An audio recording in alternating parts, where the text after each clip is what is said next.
Está no ar mais um podcast Amigo Pet, aquele que faz você querer aprender e cuidar mais e melhor dos nossos queridos filhos de pata. Eu sou a Maria Mâncio, médica veterinária, e faço parte da equipe de animais de companhia da Ouro Fino. E hoje eu vou conduzir um bate-papo interessantíssimo sobre longevidade. A gente sabe que a longevidade é uma importante conquista, né? Porque ela é obtida aí como reflexo dos cuidados durante toda a vida dos nossos queridos pets. E hoje eu tenho duas feras aqui representando os médicos veterinários de todo o Brasil para poder falar um pouquinho sobre um assunto muito pensado aí no bem-estar. A médica veterinária Camila Garro Nóbrega e a Carol Vanelli, que é médica veterinária PhD Ciência Animal e nutróloga de cães e gatos.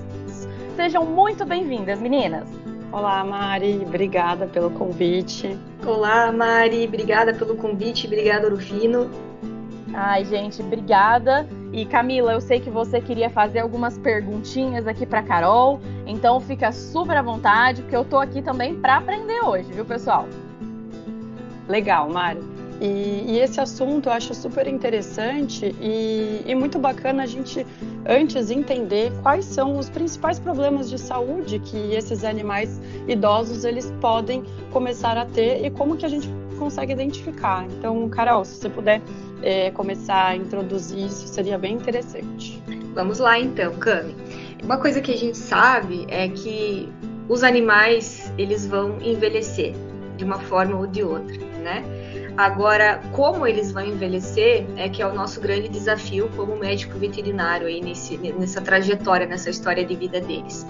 E durante esse processo, durante a vida deles, eles têm predisposições genéticas, eles podem ter alterações durante esse tempo que vão, muitas das vezes, aparecer somente na fase mais senil. E então, alguns problemas muito comuns que a gente começa a observar nos animais idosos problemas osteoarticulares, então ele começa a vir com problema de coluna, ou ele começa a mancar. É um animal que ele vai ter maior chance de desenvolver doença periodontal, ou seja, fazer um tártarozinho nos dentes. É um animal que ele vai ter maior chance de desenvolver alterações de flora, microbiota intestinal, então ele pode ter alteração fecal. É um animal que ele vai ficar um pouquinho mais dorminhoco, vai interagir um pouco menos com os outros animais da casa se tiver, e até mesmo com o dono. Outras doenças comuns que podem acompanhar, aí já mais de ordem endócrina, genética, entra a diabetes. A gente pode falar também do Alzheimer canino e também de alterações cardiovasculares. Legal, Carol, tudo isso é muito pertinente.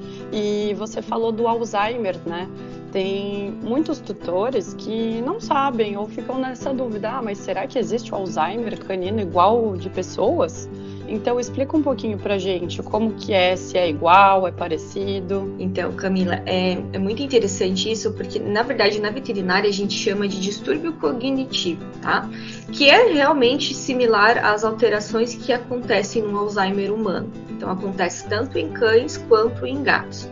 Que sinais são característicos, né, do Alzheimer? Então, o animal ele começa, às vezes, a vocalizar, a uivar em períodos completamente aleatórios, principalmente de madrugada. É um animal que ele fica dando volta em círculos, mas se percebe que ele não tem noção do espaço, ele não tem noção do tempo, ele não tem noção daquilo que ele faz.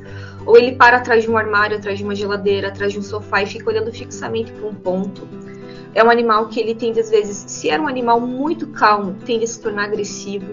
Ou o oposto, se era um animal muito agressivo, ele tende a mudar o comportamento, se tornar um animal menos interativo. Às vezes eles não lembram que eles têm que comer, eles desaprendem comandos básicos como senta, fica, o lugar do xixi, o lugar onde eles têm que fazer as necessidades deles, eles vão desaprendendo processos, né? E por que acontece isso? Isso vem aí por conta, às vezes, de uma deficiência nutricional, por baixa captação de glicose, né, pelo sistema nervoso central. E aí esse animal começa a apresentar esses distúrbios comportamentais e neurológicos. Assim como o Alzheimer humano, né, o Alzheimer canino ele não tem uma cura, mas o que a gente consegue fazer é prevenir o aparecimento dos primeiros sinais, e a gente consegue melhorar a qualidade de vida quando o animal é diagnosticado com esse distúrbio neurológico. Gente, isso é para os papais e mamães de pet que estão ouvindo a gente aí entenderem que os seus filhos de pelo, eles estão sujeitos realmente a desenvolver várias doenças e condições que nós humanos também temos, né, como Alzheimer. Isso é interessantíssimo, porque eu acho que é um fato que às vezes as pessoas desconhecem um pouquinho. Elas desconhecem e às vezes elas confundem também.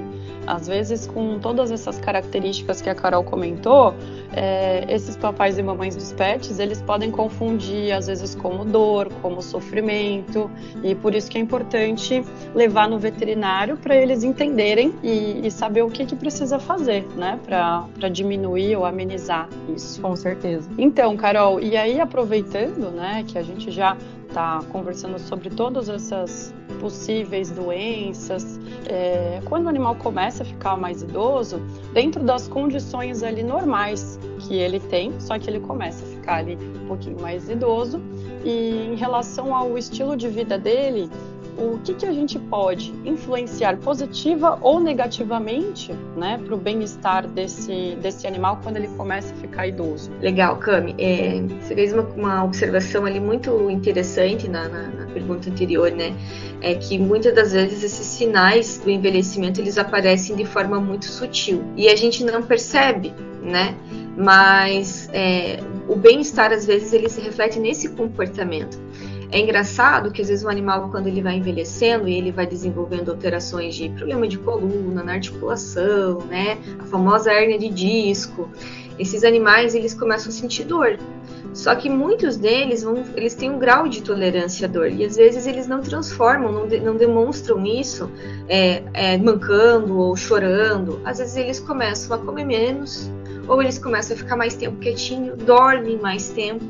E a gente confunde isso ao olhar como só, ele tá velhinho, ele tá mais cansadinho, é normal. Mas às vezes isso tá afetando todo o bem-estar dele, né? Porque são alterações muito sutis. E a gente tem que ficar muito de olho, por isso, né, a importância de realmente estar fazendo um acompanhamento com o médico veterinário, assim como se a gente estivesse levando um filhote pela primeira vez, que passa por todas as vacinas, que passa por todos os cuidados com vermífugos, antipulgas. Com os idosos, a gente tem que ter essa atenção redobrada. E para melhorar, umas dicas para deixar aí para a galera, né, para saber o que tem que fazer para melhorar o bem-estar deles, é caminhada. Lógico que no tempo deles, né, a gente não pode forçar muito o animal também, mas entender qual que é a resistência dele, qual que é a capacidade dele, o quanto que ele consegue caminhar. A caminhada todos os dias ela é extremamente importante para manter a saúde cardiovascular, para diminuir o próprio estresse do animal, para também fazer com que ele tenha uma maior atividade neurológica. A gente tem que alterar a alimentação dele, a base, né, para um animal viver bem, viver melhor é a comida. Então a gente tem hoje muitas opções de marcas no mercado que são específicas aí para animais idosos, então tem que escolher um produto específico para um animal idoso. Suplementação é muito legal fazer, porque às vezes na ração vai ter um nutriente, uma vitamina, um mineral ou outro que pode não estar na quantidade ideal para aquele animal. E na suplementação, a gente consegue corrigir essas possíveis deficiências, tá? Então, o que eu diria de uma forma geral? Caminhada, brincadeiras, maior interação com o animal e a alimentação. Legal, Carol. E isso durante a vida inteira, né? Que se o animal, desde de filhote, durante a vida, ele já tem esse hábito, quando ele chega nessa idade, fica tudo muito mais fácil, né? Com certeza, Camila, com certeza. Quando a gente começa a cuidar desde de pequenininho e ter esses cuidados, aí a chance dele desenvolver algum problema vai ser bem menor e a qualidade de vida e, além disso, a expectativa de vida dele vai ser melhor. E é importante, Cami, ressaltar o seguinte: um animal filhote, um animal adulto, né, se a gente não cuida da alimentação, ele tem predisposição a ganhar peso, né? Então, e isso se reflete muito na fase mais senil, mais idosa. Justamente porque durante essa fase, né, eles têm uma queda do metabolismo deles. Então, eles gastam muito menos energia do que um animal adulto. E aí, a chance dele ganhar peso é muito maior.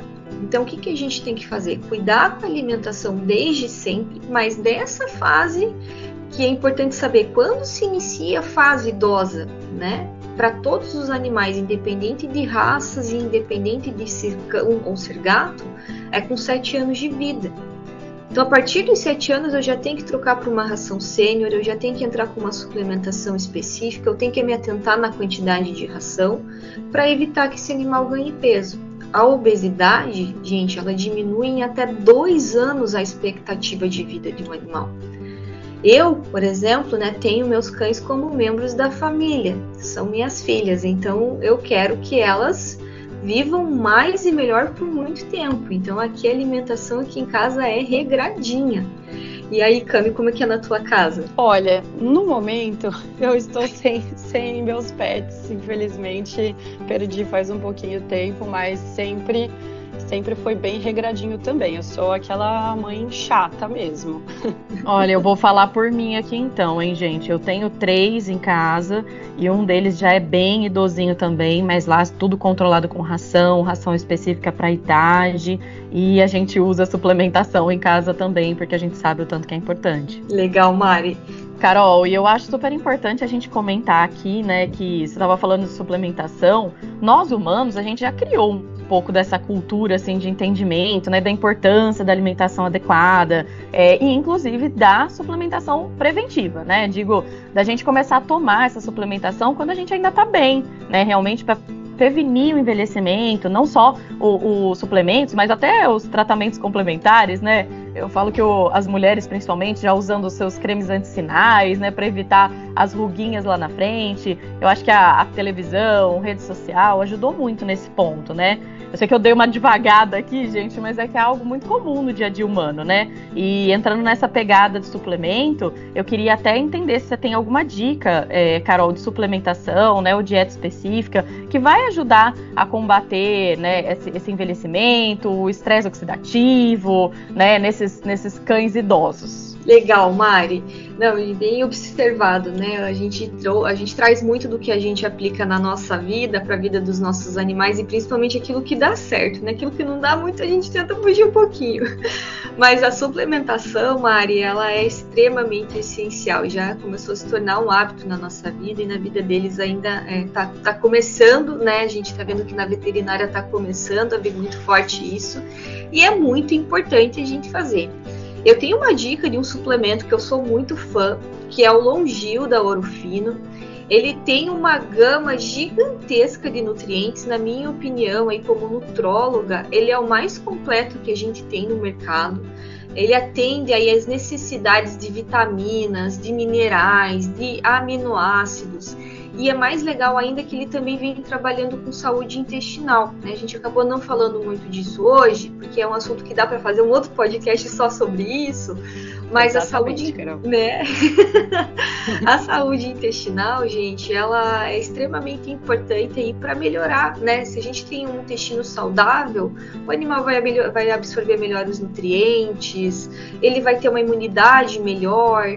Então esse produto, ele já vem específico para atender aí, eu acho que ele é um blend, né? Eu digo que ele é um blend da longevidade, porque ele atende essas necessidades imunológicas, intestinais, e vai auxiliar diminuindo o estresse oxidativo, né? Que em outras palavras isso quer dizer o quê?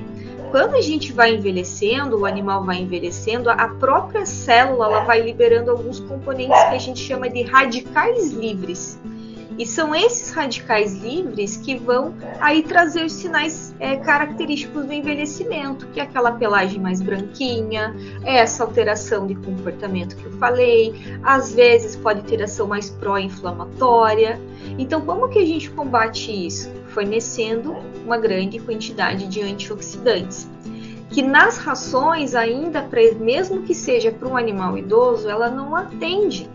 Então, o que a gente tem que fazer obrigatoriamente? Entrar com a suplementação, entrar com o Longil. Legal, Carol. E aproveitando que você falou do Longil, a gente ainda tem versões bem legais, porque o animal idoso tem um paladar um pouco mais seletivo, digamos assim, né? Então a gente tem na forma de snack, que é como se fosse um petisco, ou de pastinha, que também facilita muito para esses animais. Isso, Cami, muito, muito bem observado, né? A seletividade, a dificuldade, né, de comer, esse paladar aqui, eles ficam um pouquinho mais enjoadinho. É perfeito quando a gente tem um suplemento aí que também que é rico em vitamina, que vai auxiliar aí também no consumo do alimento. Ai, gente, como eu amo bate-papo e essas trocas que a gente faz aqui entre profissionais. Eu confesso que eu sempre aprendo algo novo e tenho certeza que quem está nos ouvindo aí, seja vet ou seja mamãe e papai de pet, também acaba tirando várias dúvidas e descobrindo algumas coisas novas também.